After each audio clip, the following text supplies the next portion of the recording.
Hello everyone, my name is Mahendra. हम एक और लेक्चर लेकर के आए हैं आपके लिए 1781 का अमेंडिंग एक्ट। देखिए, पिछले वीडियो लेक्चर में हमने 1773 का 1773 का रेगुलेटिंग एक्ट पढ़ा था। तो हमने ये बोला, हमने भारत के संविधान के विकास की जो यात्रा है उसको समझने के लिए लेक्चर शुरू किया था। तो हमने उसमें बोला था कि भारत में संविधान के विकास की जो यात्रा है वो 1773 के रेगुलेटिंग अधिनियम से शुरू होती है। तो 1773 में जो रेगुलेटिंग अधिनियम आया तो उसके बाद लगातार 10 साल, 5 साल और 20 साल के अंतराल में ब्रिटिश संसद भारत के लिए कानून बना रही है और बाद में वही कानून जो है भारत के संविधान में एक उपनिवेशवादी विरासत के रूप में जो है चेंजेस फॉर्म में, परिवर्तित रूप में जो है लागू होंगे। तो उस यात्रा को हम समझ रहे हैं। तो उसी यात्रा में 1773 के रेगुलेटिंग अधिनियम के बाद जो अगला पड़ाव है वो है 1781 का संशोधनात्मक अधिनियम। संशोधनात्मक इसको इसलिए बोला जा रहा है कि 1773 में रेगुलेटिंग अधिनियम जब लागू होता है तो उसमें कुछ प्रावधान किए जाते हैं कंपनी के संदर्भ में, भारत में न्यायालयों की स्थापना के संदर्भ में। तो अब उसमें जैसे जैसे हम देखेंगे, आगे बढ़ेंगे, तो उसमें जो जो कमियां पाई जाएंगी उनको ठीक करने के लिए ब्रिटेन की जो संसद है वो लगातार कानून में बदलाव करती रहेगी। बदलती हुई परिस्थितियों के अनुसार कानून बदलेंगे और उसी के अनुसार जो है हम नए नए कानूनों को पढ़ेंगे। और बाद में जब भारत का संविधान बनता है 1950 में, तो उसमें जो है इन कानूनों के कई प्रावधान परिवर्तित रूप में भारत में लागू होते हैं। तो उसी के तहत हम आज जो है 1781 का जो संशोधनात्मक कानून है, जो अमेंडमेंट 1773 में जो हमने रेगुलेटिंग अधिनियम बनाया, उसमें लगातार संशोधन हो रहे हैं। तो आप इस यात्रा को जो है कनेक्टिविटी के साथ समझेंगे। हमने जो 1773 का अधिनियम पढ़ा, अब उसमें जो है संशोधन हो रहा है।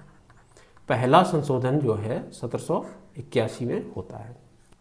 इसी को जो है एक्ट ऑफ सेटलमेंट भी कहा गया। एक्ट ऑफ सेटलमेंट ही इसको पढ़ेंगे। मतलब इसको हिंदी में अगर आप देखें तो निपटाने का अधिनियम कहा जाता है, निपटारे का अधिनियम, पर ज़्यादातर हिंदी उसमें अगर पूछा जाता है तो उसको एक्ट ऑफ सेटलमेंट ही लिखा जाता है हिंदी मीडियम के क्वेश्चंस में भी। तो इस अधिनियम को, जैसा कि हमने पहले भी बोला, कि 1773 के रेगुलेटिंग अधिनियम की कमियों को पूरा करने के लिए ब्रिटिश संसद ने पारित किया। अब इसको हम समझने का कोशिश करें। इसकी कोई बहुत छोटा सा अधिनियम है, इसमें थोड़ा सा संशोधन हुआ है क्योंकि हम हर अधिनियम को अलग अलग तरीके से पढ़ रहे हैं और पिछले अधिनियम के साथ उसकी कनेक्टिविटी और आगे जो आने वाले अधिनियम हैं उनके ऊपर इसका प्रभाव, इसको हमें समझना है। क्योंकि हम एक यात्रा को समझ रहे हैं, भारत में संविधान निर्माण की यात्रा को समझ रहे हैं कि ब्रिटिश उपनिवेशवाद के दौरान किस तरीके से जो कानून पारित होते हैं वो बाद में भारत के संविधान निर्माण को प्रभावित करते हैं। देखिए, अब इसमें पहला जो प्रावधान है वो हमने लिखा है कि सर्वोच्च न्यायालय के अधिकार क्षेत्र का विस्तार किया गया और उसका अधिकार क्षेत्र स्पष्ट किया गया। दो बातें यहाँ पर आ रही हैं कि 1781 में जो अधिनियम लागू किया गया उसके दो चीज़ें की गई। एक, न्यायालय के अधिकार क्षेत्र का विस्तार किया जा रहा है और दूसरा जो है स्पष्ट किया जा रहा है उसको। इसके संदर्भ में, इन दो पॉइंट के संदर्भ में हम इस प्रावधान को समझेंगे। तो देखिए, रेगुलेटिंग अधिनियम में, जो कि पिछले लेक्चर में हमने पढ़ाया था, उसमें बताया था हमने कि एक सर्वोच्च न्यायालय की स्थापना की गई थी ताकि ईस्ट इंडिया कंपनी, जो कि भारत में जो है व्यापार कर रही है, उसमें कार्य कर रहे हैं अधिकारियों और कर्मचारियों के ऊपर मुकदमा दायर करने के संदर्भ में एक प्रावधान किया जाए और एक संगठन की जो है उसका गठन किया जाए। तो सर्वोच्च न्यायालय की स्थापना 1773 के अधिनियम के तहत की गई थी, लेकिन उसमें सिर्फ ये बोला गया था कि कंपनी के कर्मचारियों पर ही ये लागू होगा और भारत के जो कलकत्ता में रह रहे लोग हैं, जो निवासी हैं, जो भारतीय हैं, उनके ऊपर ये इसका अधिकार क्षेत्र नहीं लागू किया गया था। तो अब उसको संशोधित किया गया है 1781 में और यह कहा गया कि सर्वोच्च न्यायालय जो है कलकत्ता के जो निवासी हैं, यानी कि जो भारत के लोग हैं, उनके ऊपर भी इसको लागू किया जाएगा। मतलब कि कलकत्ता में रह रहे अगर किसी निवासी के ऊपर कोई मुकदमा दायर होता है तो वो उसकी सुनवाई भी जो है ईस्ट इंडिया कंपनी द्वारा स्थापित सर्वोच्च न्यायालय में होगी। एक ये इसका विस्तार किया गया। दूसरा जो इसका हमने बोला स्पष्टीकरण शब्द यहाँ पे हमने बोला है, तो इसको हम समझते हैं। हमने बोला कि पहले 1773 के तहत जो रेगुलेटिंग अधिनियम बनाया गया था उसमें कहा गया था कि कंपनी के कर्मचारियों पर मुकदमा दायर करने के लिए, उसकी सुनवाई करने के लिए जो सर्वोच्च न्यायालय बनाया गया था उसका अधिकार क्षेत्र स्पष्ट नहीं था कि किस प्रकार के मुद्दों में जो है उसकी सुनवाई होगी। तो इसमें स्पष्ट कर दिया गया कि यदि कंपनी का कोई कर्मचारी कंपनी के बिहाफ पे काम करता है, कंपनी के मुद्दों पर काम करता है, तो उस मामले में उसकी सुनवाई सर्वोच्च न्यायालय में नहीं होगी। उस मामले में कंपनी खुद ही सुनवाई करेगी। केवल कंपनी के काम के अलावा, जैसे कंपनी ब्रिटेन से कोई कर्मचारी आया भारत में, कलकत्ता में, और ईस्ट इंडिया कंपनी में जॉब कर रहा है, काम कर रहा है, कर्मचारी है उसका, तो वो अगर कंपनी के बाहर कोई अपराध करता है, हत्या करता है या कुछ और काम करता है तो उसकी सुनवाई सुप्रीम कोर्ट में होगी। लेकिन कंपनी के व्यापार से संबंधित जो कार्य हैं उस संदर्भ में उसके ऊपर कोई कार्रवाई सर्वोच्च न्यायालय में नहीं होगी।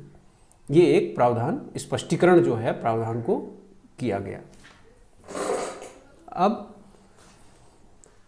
दूसरा जो है, हमने पहले ही बोल दिया है कि सर्वोच्च न्यायालय के अधिकार क्षेत्र को कलकत्ता में रह रहे सभी निवासियों तक विस्तारित कर दिया गया। ईस्ट इंडिया कंपनी के कर्मचारियों के अलावा जो कलकत्ता में रह रहे बंगाल के लोग थे उनके ऊपर इस कानून को, इस सर्वोच्च न्यायालय के अधिकार क्षेत्र को लागू किया गया।